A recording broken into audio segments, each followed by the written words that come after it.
Hello ಎಲ್ರಿಗೂ ನಮಸ್ಕಾರ. Welcome to go green so green. ಇವತ್ತು ತುಂಬಾ ರುಚಿಯಾದ ಪನ್ನೀರ್ ಬಟರ್ ಮಸಾಲ ಮಾಡೋದನ್ನು ನೋಡುವ.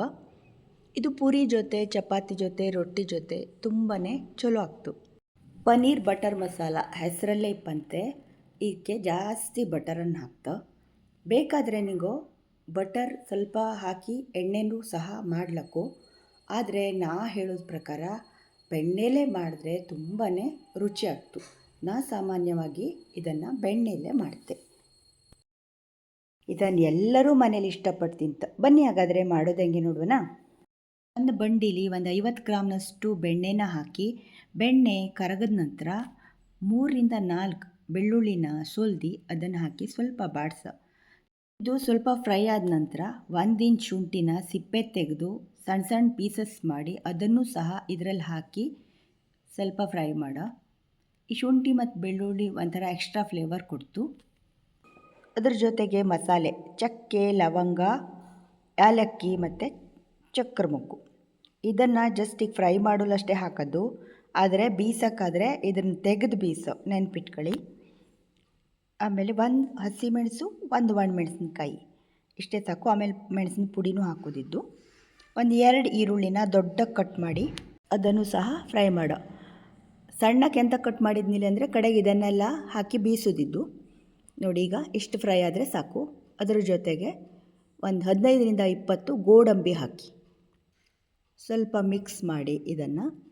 ಈಗ ಒಂದು 3ರಿಂದ 4 ಟೊಮೆಟೊ ಹಾಕಿ. ಇದು ಹುಳಿ ಟೊಮೆಟೊ ಅಲ್ಲ, ನೆನ್ಪಿಟ್ಕೊಳ್ಳಿ. ಆಮೇಲೆ 2 ಚಮಚದಷ್ಟು ಮೆಣಸಿನ ಪುಡಿ ಹಾಕಿದ್ದೆ. ಖಾರಕ್ಕೆ ನಿಗೋಕೆ ಎಷ್ಟು ಬೇಕೋ ಅಷ್ಟು ಹಾಕೊಂಬ್ಲಡ್ಡಿಲ್ಲ. ಟೊಮೆಟೊ ಚೆನ್ನಾಗಿ ಬೇಯೋ. ಇನ್ನು ಸುತ್ತಲೂ ಬೆಣ್ಣೆ ಬಿಟ್ಕೊಳ್ದಿಲ್ಲ, ಅದಕ್ಕೆ ಇನ್ನೊಂದು ನಿಮಿಷ ಮುಚ್ಚಿಡು. ಈಗ 1 ನಿಮಿಷದ ನಂತರ ನೋಡಿ, ಸುತ್ತಲೂ ಬೆಣ್ಣೆ ಎಲ್ಲ ಬಿಟ್ಕೊಳ್ದು. ಇಷ್ಟಾದರೆ ಸಾಕು. ರುಚಿಗೆ ತಕ್ಕಷ್ಟು ಉಪ್ಪನ್ನು ಹಾಕಿ.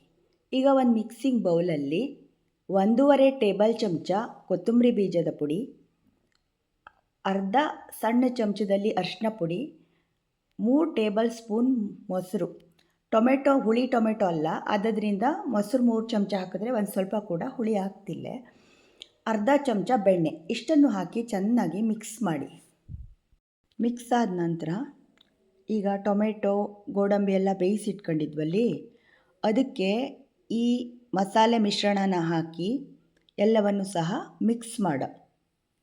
ಇದೆಲ್ಲ ಒಂದು ಮಿಕ್ಸ್ ಆದಮೇಲೆ ಒಂದು ಸ್ವಲ್ಪ ಕುದಿ ಬರೋ ಚೆನ್ನಾಗಿ.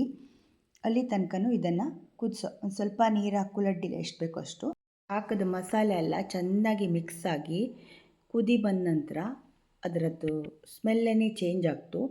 ಕಲರು ಸಹ ನೋಡಿ ಚೇಂಜ್ ಆಗ್ತಾ ಬಂದು, ಇದು ಫುಲ್ ಕಲರ್ ಚೇಂಜ್ ಆದ ನಂತರ ಇದನ್ನು ಆಫ್ ಮಾಡಿಬಿಡಿ. ಫುಲ್ ಆರೋಲಕ್ಕೆ ಬಿಟ್ಬಿಡಿ. ಇಷ್ಟ ಆದರೆ ಸಾಕು. ಗಟ್ಟಿನೂ ಸಹ ಇದು ಮಸಾಲೆ. ಈಗ ಇದು ಫುಲ್ ಆರೋಲಕ್ಕೆ ಬಿಟ್ಟಿದೆ. ಈಗ ಆರಿದ ನಂತರ ಈ ಮಿಕ್ಸಿ ಜಾರಲ್ಲಿ ಈ ಮಸಾಲೆ ಎಲ್ಲ ಹಾಕಿ ರುಬ್ಬ. ಆದರೆ ನಾವು ಮಸಾಲೆ ಪದಾರ್ಥ ಏನು ಹಾಕಿದ್ವಲ್ಲಿ ಚಕ್ಕೆ, ಲವಂಗ ಅದನ್ನೆಲ್ಲ ಎತ್ತಿಟ್ಬಿಡೋ. ಯಾಕೆಂದರೆ ಅದನ್ನೆಲ್ಲ ಹಾಕಿ ಬೀಸಿದ್ರೆ ಅದರ ರಾಶಿ ಒಂಥರ ಘಾಟಾಗೋಗ್ತು. ಅದಕ್ಕೆ ನಾನು ಮಸಾಲೆ ತೆಗೆದು ಬೀಸಿದ್ದೆ, ಆದರೆ ಆ ವಿಡಿಯೋ ಮಿಸ್ ಆಗೋಯ್ತು, ಸಾರಿ. ನೋಡಿ, ಈಗ ಇದನ್ನೆಲ್ಲ ಒಂದು ಬಂಡಿಲಿ ಹಾಕಿ. ಇದು ಸ್ವಲ್ಪ ತಿಕ್ಕಿದ್ದರಿಂದ ಸ್ವಲ್ಪ ನೀರು ಹಾಕಿ ಕನ್ಸಿಸ್ಟೆನ್ಸಿ ಸರಿ ಹೋಗ್ತು. ಈಗ ಇದನ್ನು ಸ್ಟವ್ ಆನ್ ಮಾಡಿ ಚೆನ್ನಾಗಿ ಕುದಿಸೋ.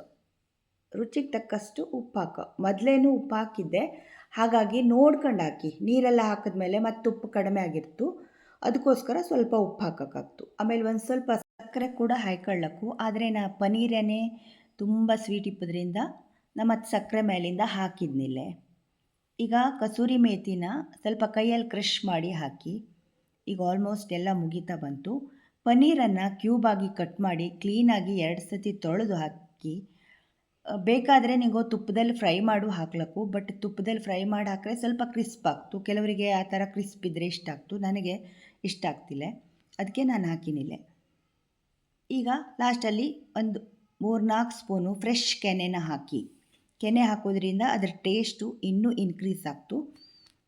ಈ ರೀತಿ ನಾನು ಹೇಳ್ದಂಗೆ ಮಾಡ್ಕೊಂಡು ತಿಂದು ನೋಡಿ, ತುಂಬಾ ನಿಮಗೆ ಲೈಕ್ ಆಗ್ತು. ನಿಗಳ ಮನೆ ಜನ ಎಲ್ಲರೂ ಕೂಡ ತುಂಬ ಲೈಕ್ ಮಾಡ್ತಾ. ನನ್ನ ರೆಸಿಪಿ ನಿಗೋಕ್ಕೆಲ್ಲ ಇಷ್ಟ ಆತು ಅನ್ಕತ್ತೆ. ಇದನ್ನು ಬಿಸಿ ಬಿಸಿ ಪೂರಿ ಜೊತೆಗೆ ತಿಂತಾ ಇದ್ದರೆ ಇದರ ಮಜಾನೇ ಬೇರೆ. ಈ ಚಳಿಗಾಲದಲ್ಲಂತೂ ಈ ಥರ ತಿಂಡಿ ತಿಂಬೋದ್ರಲ್ಲಿ ತುಂಬಾ ಖುಷಿಯಾಗ್ತು. ಮಾಡ್ಕೊಂಡು ತಿಂದು ನೋಡಿ ಹೇಗಿದ್ದು ಹೇಳಿ ನನಗೆ ಕಾಮೆಂಟ್ ಮೂಲಕ ತಿಳಿಸಿ. Thank you friends. ನನ್ನ ಚಾನಲನ್ನು ಇನ್ನೂ ಸಬ್ಸ್ಕ್ರೈಬ್ ಮಾಡ್ಕೊಂಡಿರಿ ಇಲ್ಲೇಳ ಆದರೆ ಸಬ್ಸ್ಕ್ರೈಬ್ ಮಾಡ್ಕೊಳ್ಳಿ. ಒಂದು ಫುಲ್ ವಿಡಿಯೋ ನೋಡಾದಮೇಲೆ ಸಬ್ಸ್ಕ್ರೈಬ್ ಮಾಡಿ ಪಕ್ಕದಲ್ಲಿರುವ ಬೆಲ್ ಐಕನನ್ನು ಒತ್ತಿದ್ರೆ ನಾನು ಹಾಕೋ ಎಲ್ಲ ವಿಡಿಯೋ ನೋಟಿಫಿಕೇಷನು ಸಹ ನಿಮಗೆ ಬಂತು. ಧನ್ಯವಾದಗಳು.